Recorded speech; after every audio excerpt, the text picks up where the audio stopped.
The word embarrassment first attached itself to my name when I was 14, the Christmas I asked for a computer instead of clothes.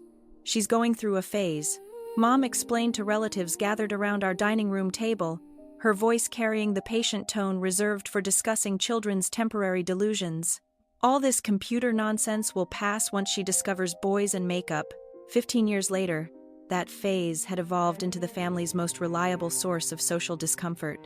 While my brother, Preston, built his reputation as a successful investment banker, climbing the corporate ladder with impressive precision, I remained the family member who required careful explanation at social gatherings. I was the one who had never quite figured out how to translate intelligence into respectability. The pattern had been established early and reinforced consistently. When I graduated high school, as valedictorian, the focus was on Preston making varsity football. When I earned a full scholarship to MIT, the celebration centered on Preston getting accepted to Harvard. When I graduated summa cum laude with dual degrees in computer science and electrical engineering, the family gathered to toast Preston landing his first internship at Goldman Sachs. Each milestone in my academic journey was acknowledged politely, but overshadowed by Preston's more conventional achievements. Straight A's in advanced mathematics were impressive, but football trophies were displayed prominently on the mantelpiece. Academic honors were mentioned briefly in holiday newsletters, but Preston's social connections were discussed extensively at dinner parties.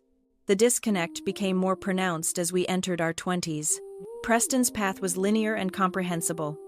Prestigious university, recognizable company, steady promotions, and an appropriate marriage to Courtney from Connecticut. Their relationship timeline followed social expectations perfectly, progressing from college dating to engagement, wedding, and first child with clockwork precision. My trajectory, by contrast, defied easy categorization. Instead of pursuing traditional employment after MIT, I had returned home to our parents' basement, claiming I needed time to work on some projects. While Preston was impressing executives with his analytical skills, I was surrounded by servers, circuit boards, and prototype quantum processors that no one in my family understood or appreciated. "She's always been different," became Mom's standard explanation when neighbors asked about my post-graduation plans. "Very bright, but not particularly practical. She'll figure things out eventually." The subtext was clear to everyone in our social circle. Alex was smart, but lacked the common sense to translate academic achievement into career success. She was the kind of person who could solve complex mathematical problems but couldn't navigate basic social expectations about appropriate life choices. Preston had always been everything our parents hoped for in a successful child: Harvard MBA, corner office, a wife from an appropriate family, and a house in the right neighborhood. At 32, he embodied the kind of conventional success that made sense at dinner parties and country club events. People understood his career trajectory, respected his achievements, and considered him a credit to our family's values. I, on the other hand, had become the family's ongoing disappointment. No husband, no traditional career path, no achievements that translated easily into cocktail party conversation.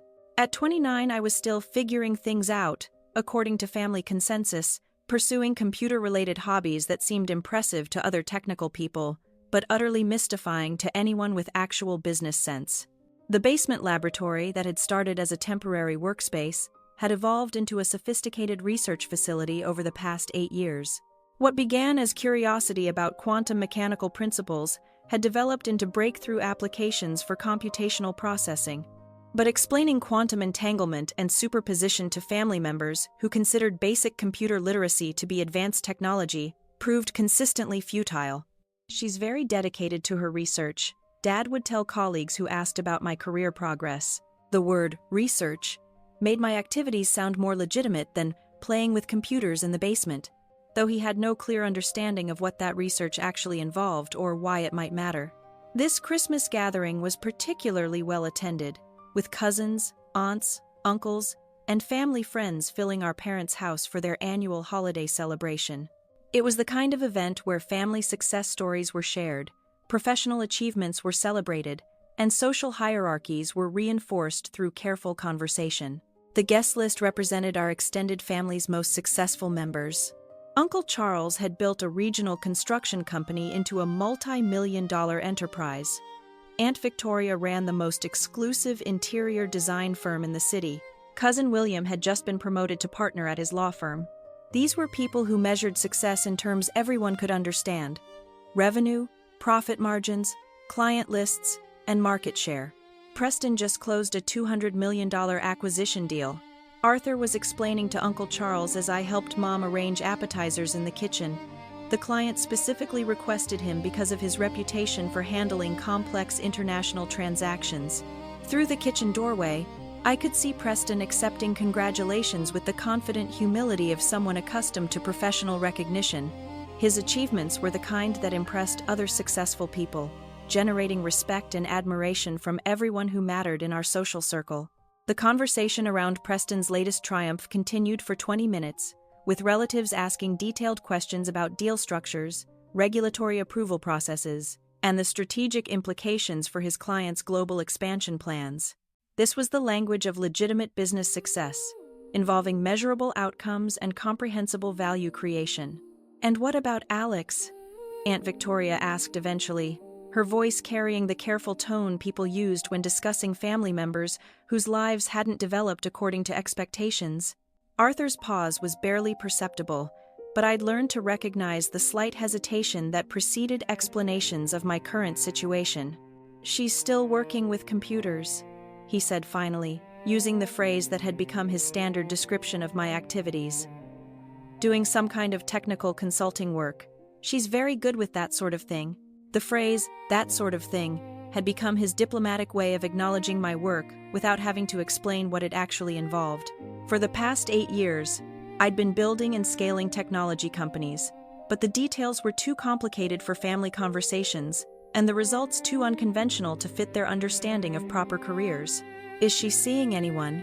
Aunt Victoria continued, following the predictable script of concerned relatives addressing family disappointments.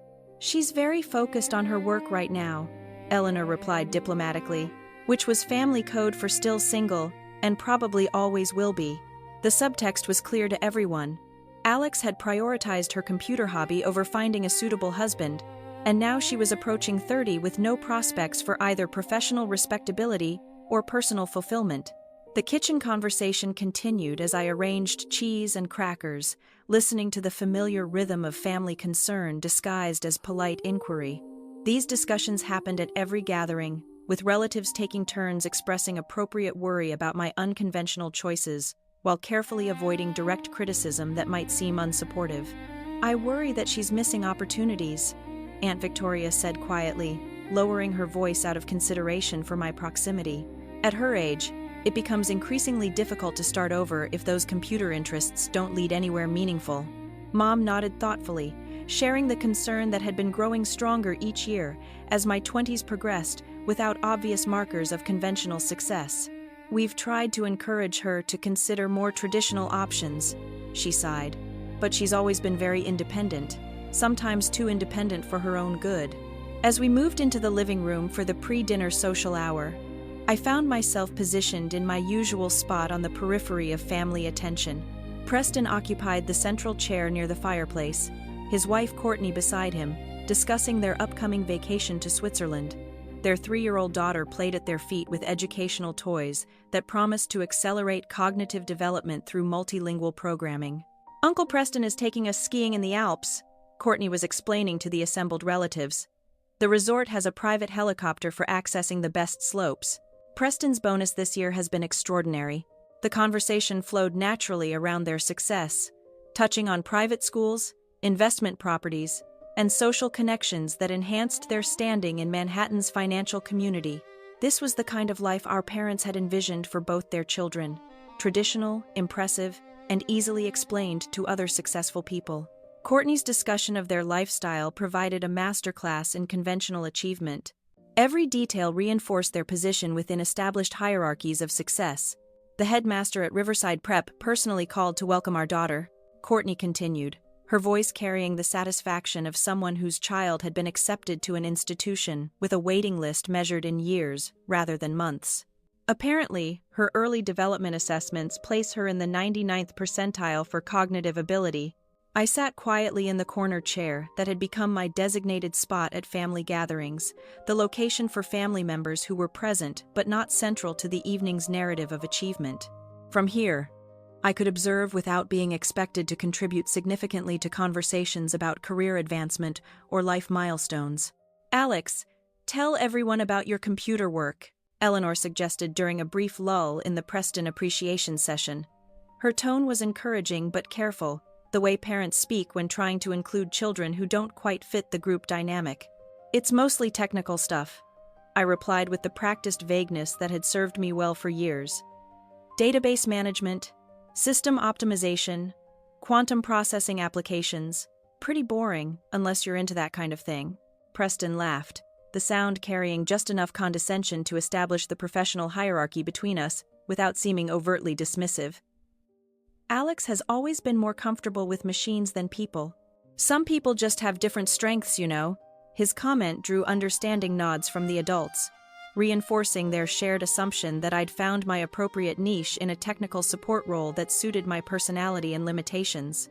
"That's wonderful that you found something you enjoy," Aunt Victoria said with the enthusiasm typically reserved for children's hobbies.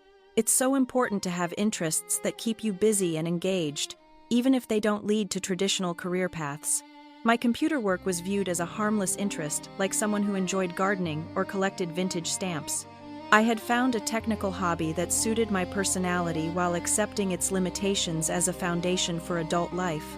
The gift exchange proceeded with predictable patterns. Preston and Courtney received expensive items: cashmere scarves from Italy, premium wine collections, jewelry from recognizable European designers. My gifts were more practical: books about emerging technologies, software licenses, and specialized equipment for my basement setup. "This looks very advanced," Arthur said, examining the quantum computing textbook I'd given him, though we both knew he'd never read beyond the introduction. "I'm sure it's fascinating to people who understand these complex scientific concepts." After dinner, as the evening wound toward its traditional conclusion, the conversation turned to family plans for the coming year. Preston outlined his trajectory toward managing director. Courtney discussed their daughter's enrollment in an exclusive preschool. Various relatives shared updates about promotions and real estate. "What about you, Alex?" Cousin Bethany asked when the conversation eventually reached my corner of the room. "Any big plans for next year?" Bethany was 2 years older than me and had recently been promoted to senior marketing director at a Fortune 500 consumer goods company. Her career trajectory represented exactly what our family considered appropriate.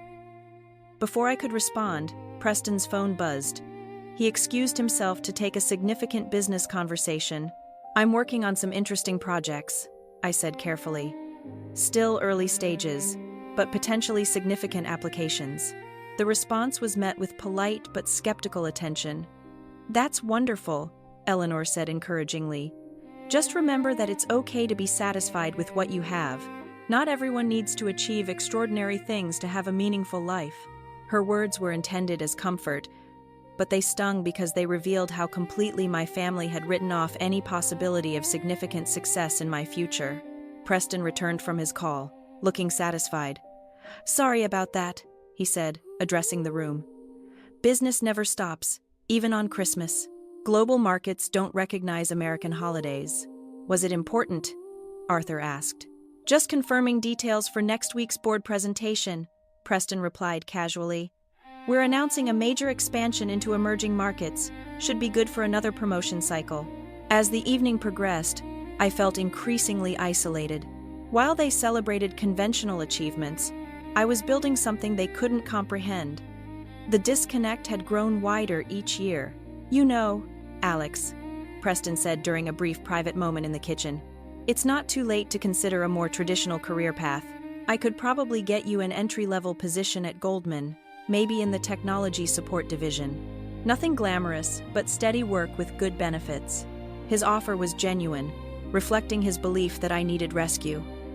"The technology support division handles all the computational infrastructure for our trading operations," he continued. "It's actually quite sophisticated work, and they're always looking for people with advanced technical skills. You'd be perfect for that kind of role." "Thanks," I replied quietly. "I'll think about that." But as I watched him return to his central position, I realized how completely our paths had diverged.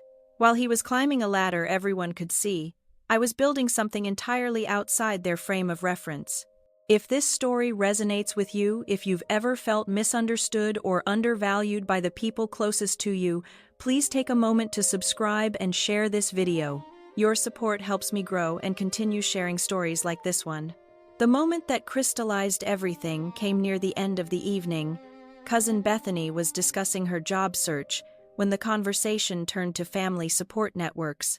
"It must be nice to have Preston as a brother," she said to me, her voice carrying a note of envy. "Having someone successful in the family who can open doors. Not everyone has that advantage." Before I could respond, Preston laughed and shook his head. "I don't think Alex is interested in the kind of help I could provide.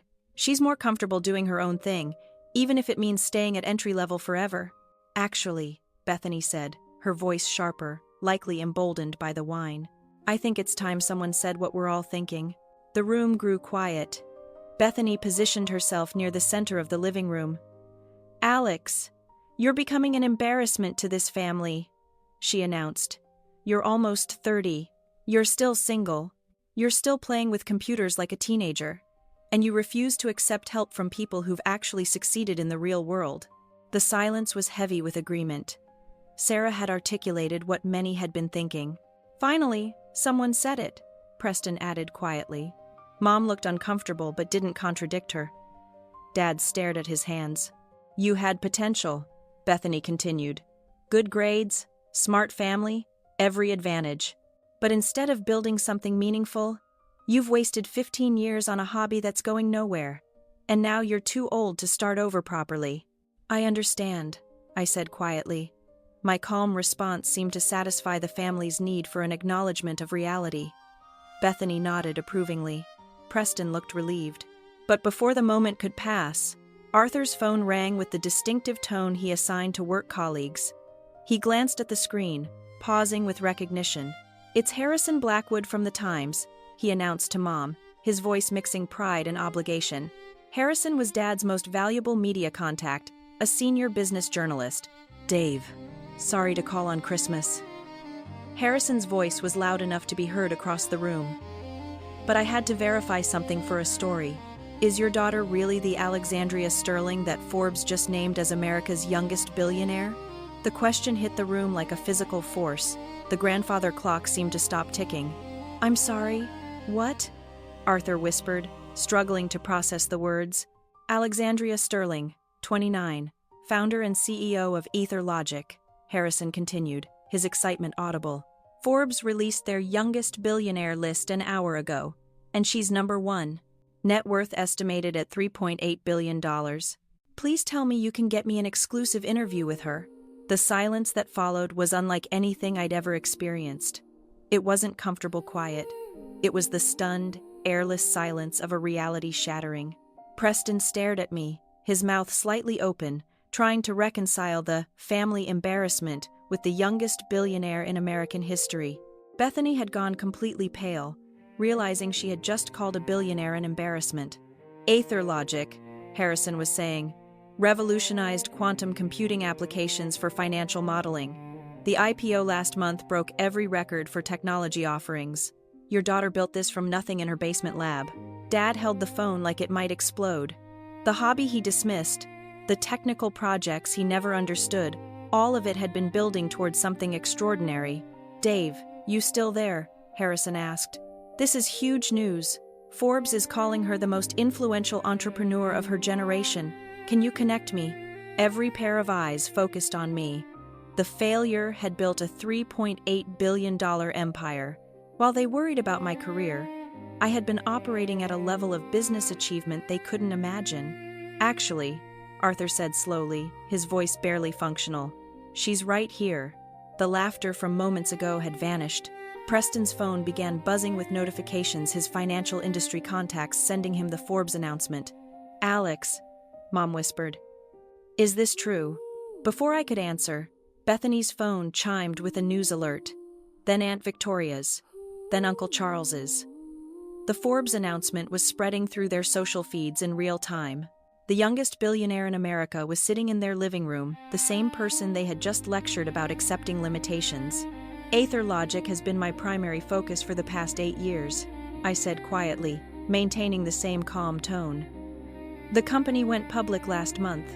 As the full weight of the revelations settled over the Christmas gathering, I realized that strategic invisibility had served its purpose perfectly. The embarrassment to the family had just become the family's most remarkable success story.